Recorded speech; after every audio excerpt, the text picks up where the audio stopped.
बेटा हम लोगों ने अभी तक थर्ड लेक्चर है, हम लोगों ने इसके अंदर पढ़ता सबसे पहला W is equal to F S, work done जो होता है हमारा वो फोर्स इनटू डिस्प्लेसमेंट के इक्वल होता है। फिर इसके बाद हम लोगों ने एक और फॉर्मूला पढ़ता इसी का ही, कि हमारे पास फॉर्मूला होता है W is equal to F S cos theta, 11th standard के अंदर है। इसमें हम लोगों ने पढ़ता कि कभी भी जिस डायरेक्शन में फोर्स लगाऊं मैं अगर, और ऑब्जेक्ट भी उसी डायरेक्शन में मूव कर जाए, तो वहां पे हमारा जो थीटा होता है वो हमारा कितना होता है, 0 डिग्री हो जाता है, जिसकी वजह से वर्क डन हमारा एफ एस के इक्वल होता है। किसी ऑब्जेक्ट के ऊपर फोर्स में राइट साइड पे लगाऊं बट ऑब्जेक्ट की मूवमेंट हमारी लेफ्ट साइड पे हो रही है, तो इस केस में जो हमारे पास एंगल बनता है वो कितना होता है बेटा, 180 डिग्री फॉर्म हो जाता है। जब 180 डिग्री एंगल फॉर्म हो जाएगा, जिसकी वजह से हमारे पास फॉर्मूला क्या हो जाएगा, माइनस एफ एस, जिसको हम लोग क्या बोलते हैं, नेगेटिव वर्क डन बोलते हैं, कि जिस डायरेक्शन में हमने फोर्स लगाई है ऑब्जेक्ट हमारा उसके ऑपोजिट डायरेक्शन में मूव कर गया, तो डब्ल्यू कितना हो जाएगा, माइनस एफ एस के इक्वल हो जाएगा। फर्दर इसके बाद हम लोगों ने पढ़ा नेक्स्ट फॉर्मूला काइनेटिक एनर्जी। जो काइनेटिक एनर्जी होता है इसका हमारा फॉर्मूला होता है बेटा हाफ एम वी स्क्वायर। एक और फॉर्मूला हम लोगों ने पढ़ा इसी के बेसिस पे, वो हमारा था बेटा change in work done. Change in work done का जो फॉर्मूला वो हमारा था half M we square minus you square, ये हमारा फॉर्मूला है। अब हम लोगों ने काइनेटिक एनर्जी की डेरिवेशन करी थी। कोई भी ऑब्जेक्ट है जिसका मास m है, इनिशियल वेलोसिटी u से मूव कर रहा है, इस ऑब्जेक्ट के ऊपर हमने फोर्स लगाई F, जिसकी वजह से इसकी वेलोसिटी चेंज होगी, हमारे पास होगी v, एंड इसने इस ड्यूरेशन में आपको डिस्टेंस कवर करा s। सो यहाँ पे कितना डिस्टेंस कवर करा पहले वो निकाल लेंगे। So v square minus you square is equal to 2as, तो s की बेटा वैल्यू आ जाएगी v square minus you square upon में 2a। वर्क डन का क्या फॉर्मूला होता है F S. So work done F S force, force का मतलब होता है mass into acceleration into S. S की वैल्यू हमने कितनी निकाली है ऊपर से, V square minus you square upon में 2a। ए से कैंसिल हो जाएगा, तो वर्क डन का फॉर्मूला हो जाएगा half M we square minus you square.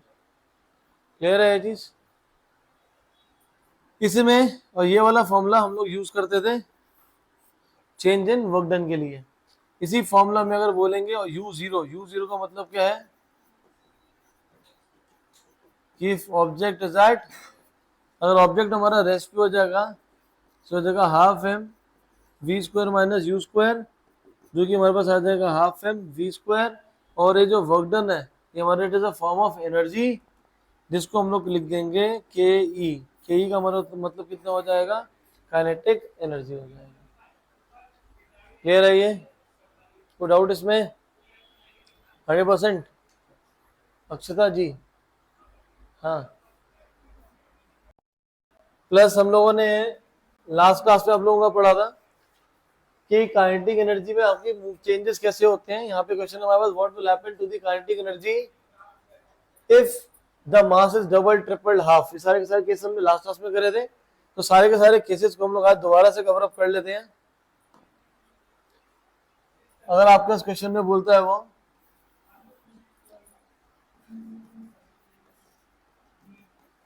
What will happen to kinetic energy, first case जिन लोगों को आता है खुद सॉल्व कर लीजिए। if mass is doubled, if mass is 1/3, मास को हम लोगों ने हाफ कर दिया,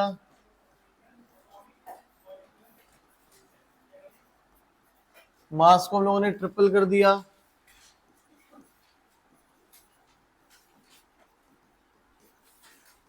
velocity is halved,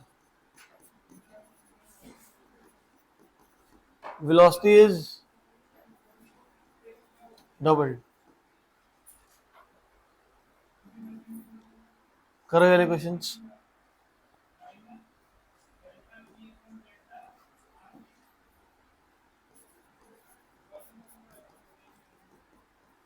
kinetic energy का फॉर्मूला हमारा कितना होता है, half M we square. First part में करें मास को डबल कर दें, जब मास को डबल कर देंगे तो मास की जगह हम 2m सब्स्टिट्यूट करेंगे टू वी स्क्वायर, 2 को बाहर लिख लेंगे, this becomes half M we square which is equal to twice of kinetic energy. So we can say that new kinetic energy is twice of old kinetic energy. Solve करो बाकी questions. Second वाला part solve करते हैं। वहां पे आपको बोल रहा है बेटा मास को हम लोगों ने ट्रिपल कर दिया है, is equal to half of mass को ट्रिपल कर दिया तो हम 3m लिख देंगे इसकी जगह पे। 3 को आगे ले गई है, is equal to thrice of 1/3 है। तो चलो फोर्थ वाला पार्ट मैंने सॉल्व कर दिया फिर पहले। तो हमारे पास क्या हो जाएगा यहाँ पे, ये आपका 3 times of the old kinetic energy के इक्वल आ जाएगा। सेकंड पार्ट ले लेते हैं। सेकंड पार्ट में हम लोगों ने मास को 1/3 कर दिया, is equal to half mass को 1/3, 1/3 को बाहर ले आओ, half M we square equal to 1/3 kinetic energy. Third part mass को हम लोगों ने हाफ कर दिया,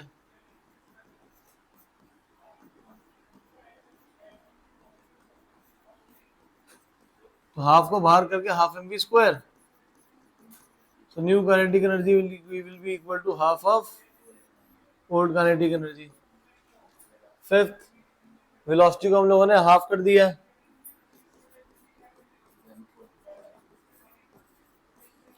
वेलोसिटी को हाफ कर देंगे तो v/2 लिख देंगे, half M we square upon 4, 1/4 को बाहर लिख देंगे तो जगह half M we square. So kinetic energy will be equal to 1/4 the old kinetic energy. And एक केस रह गया जब वेलोसिटी को हम लोग क्या कर रहे हैं, डबल कर रहे हैं। समझ आ रहा है ना? तो वैल्यूज को यहाँ पे सब्स्टिट्यूट करते जा रहे हैं। So new kinetic energy is equal to half of m 2v square, half m 4v square, 4 को बाहर रख लेंगे, half m v square which is equal to 4 times of the kinetic energy। Clear है ये? डाउट किसी का इसमें? ठीक है, नाउ इसी के बेसिस पे क्वेश्चन करते हैं।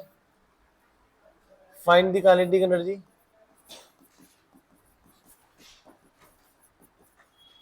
Of an object, different cases ले लेते हैं। ऑब्जेक्ट का मास हमारे पास बच्चे 1 kg है। It changes its velocity from 9 kilometre पर आवर टू 18 किलोमीटर पर hour. Second case mass is equal to 1000 kg। It changes its velocity from 18 kilometre पर आवर टू 72 किलोमीटर पर hour. Third case, mass of the object is 100 grams, changes its velocity from, let's say, 18 kilometre पर hour to 108 kilometre पर hour. Solve करेंगे इनको। Solve करने में ध्यान रखना कि आपके पास जो मास की ऐसा यूनिट किलोग्राम होती है और जो हमारे पास वेलोसिटी है, वेलोसिटी की यूनिट मीटर्स पर सेकंड है। किलोमीटर पर आवर गिवन है तो उसको हमें मीटर्स पर सेकंड में कन्वर्ट करना पड़ेगा 5/18 से मल्टीप्लाई करके। इस वाले क्वेश्चन में ना आपको काइनेटिक एनर्जी यहाँ पे बोल रहा, काइनेटिक एनर्जी नहीं, यहाँ पे हम लोगों को जो निकालना होगा चेंज इन वर्क डन निकालना होगा। Calculate the change in work done. Velocity change हो रही है, चेंज इन वर्क डन में फॉर्मूला कौन सा यूज करेंगे, half M we square minus you square. तो यहाँ पे हमारे पास चेंज इन वर्क डन निकालना है। फर्स्ट वाले पार्ट की अगर हम बात करें, फर्स्ट वाले केस में आपके पास मास जो है वो हमारे पास 1 किलोग्राम के बना है। 9 to 18 बोल रहा है तो 9 है वो हमारी इनिशियल वेलोसिटी हो जाएगी u, 9 किलोमीटर पर आवर, 5/18 से इसको मल्टीप्लाई करेंगे ताकि ये आपका कन्वर्ट हो जाएगा हमारा मीटर्स पर सेकंड में। सो इन दैट केस इसकी इनिशियल वेलोसिटी हो जाएगी 5/2 metres per second. Final velocity हमारी 18 किलोमीटर पर आवर है। 18 इंटू 5/18 तो फाइनल वेलोसिटी हो जाएगी हमारी 5 meters per second. So now change in work done,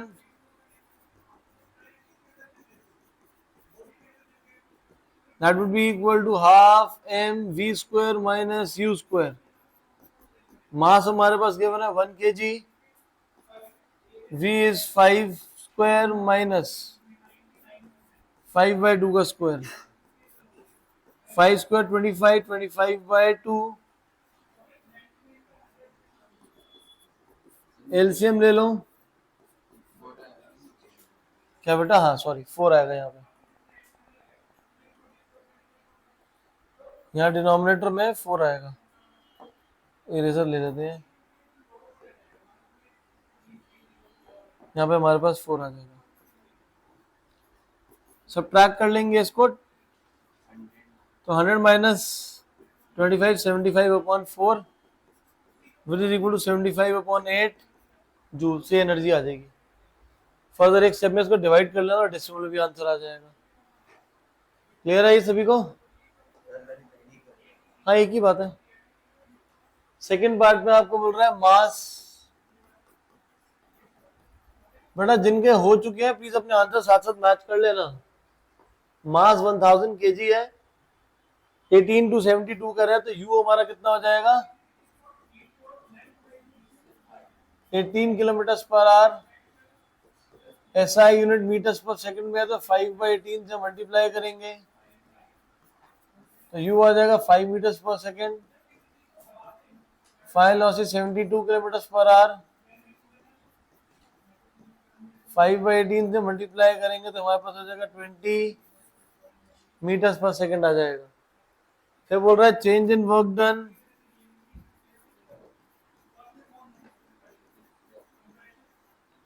change in work done का फॉर्मूला हमारा half M we square minus you square.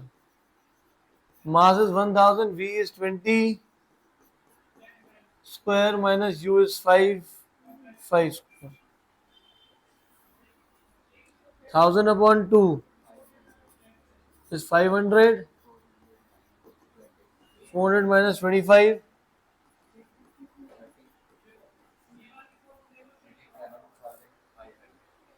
37,500 कैसे आएगा? अब मल्टीप्लाई करो 375 को 500 से, कितना आएगा ये? 1875 आ रहा है। निकाला किसी ने? यही आ गया 1875। क्लियर है? आ गया सबका?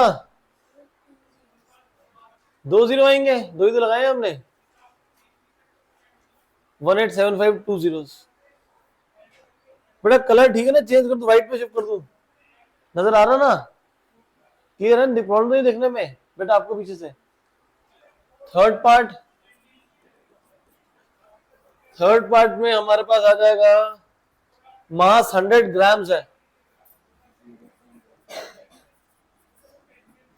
और मास की एसआई यूनिट कितनी होती है? केजी होती है। तो हमारे पास हो जाएगा 0.1 केजी। वेलोसिटी चेंज कर रही है 18 से 108, तो 18 हमारा इनिशियल वेलोसिटी हो जाएगा यू। किलोमीटर पर आवर में है तो विल मल्टीप्लाइड बाय 5/18 मीटर्स पर second, so you gives 5 meters पर सेकेंड। फाइनल वेलोसिटी 108 किलोमीटर पर आवर, 5/18 से मल्टीप्लाई करेंगे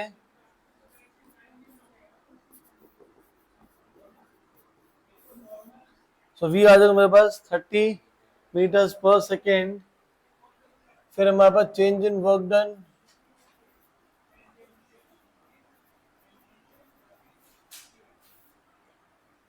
हमारे पास आ जाएगा half M we square minus you square.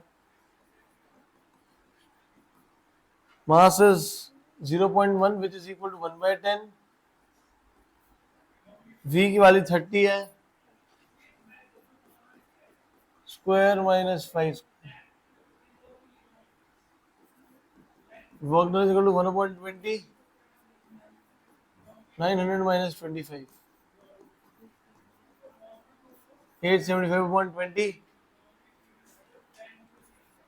Divide करो, कितना आंसर आ रहा है?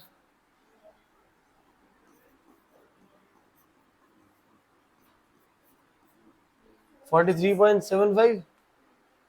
यही आ गया। नेक्स्ट करते हैं इसके बाद। अब निकालते हैं बच्चे। If the kinetic energy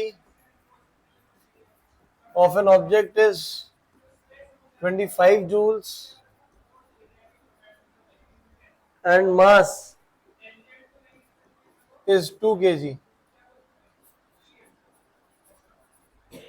calculate its velocity। कैसे सॉल्व करेंगे? काइनेटिक एनर्जी का फॉर्मूला कितना होता है बेटा? Half M we square. Kinetic energy 25 given है, मास कितना गिवन है हमें? 2 kg इंटू वी स्क्वायर। यहाँ पे हमारे पास 25 is equal to v square, तो वेलोसिटी कितनी आ जाएगी? 5 मीटर्स पर सेकेंड। क्लियर है ये? यहाँ वेलोसिटी कितनी आ जाएगी हमारे पास? 5 आ जाएगी। डाउट इसमें? इसी का सेकंड पार्ट कर लेते हैं। How will the kinetic energy change if mass is half. Mass को अगर मैं हाफ कर दूंगा तो काइनेटिक एनर्जी चेंज कैसे होगी? मास कितना था पहले बेटा? 2 kg। अब उसको 2 से डिवाइड करने तो कितना आ जाएगा? 1 kg आ जाएगा। काइनेटिक एनर्जी का क्या चेंज हो जाएगा? काइनेटिक एनर्जी का बेटा फॉर्मूला कितना होता है? हाफ एम, मास हो गया 1, वेलोसिटी तुम्हारी सेम ही है 25/2, तो कितना आ गया बेटा ये? 12.5 जूल्स। और यही मैंने भी पीछे पढ़ाया था कि मास को आधा करने से काइनेटिक एनर्जी भी कितनी होती है? हाफ हो जाती है। ये आपने प्रीवियस पेज पे देखा, अभी आपने खुद सॉल्व करा था। काइनेटिक एनर्जी इससे पीछे वाले पेज पे है। यही हम लोगों ने करा था कि मास को अगर हाफ कर देंगे, थर्ड पार्ट मास को हाफ कर रहे थे, तो काइनेटिक एनर्जी भी क्या हो रही थी हमारी? हाफ हो रही थी। तो अभी वाले केस में तो यही हुआ कि आपके पास काइनेटिक एनर्जी 25 थी, मैंने मास को आधा कर दिया, तो यहाँ पे कितना होगा? 12.5 आ गई। क्लियर है? आप डायरेक्ट रिजल्ट भी यूज कर सकते थे, बट यहाँ पे क्या था इस क्वेश्चन में? वैल्यूज गिवन थी, इसलिए हमें क्या करना पड़ेगा? इसको वैल्यू से ही सॉल्व करना पड़ेगा। क्लियर है? Next,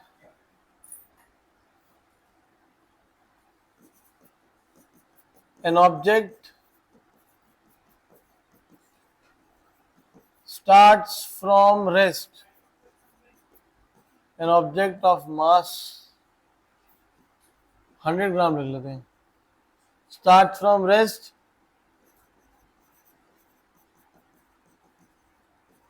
and attains a velocity of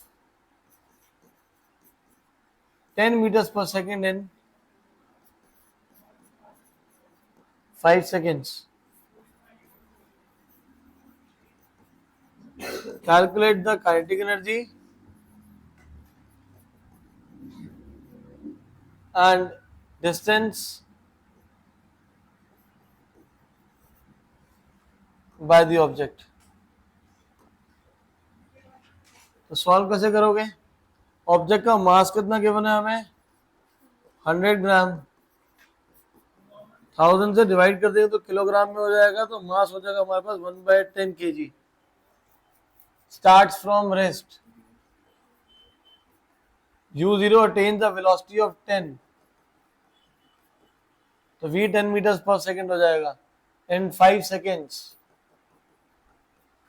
time 5 seconds। Calculate the kinetic energy.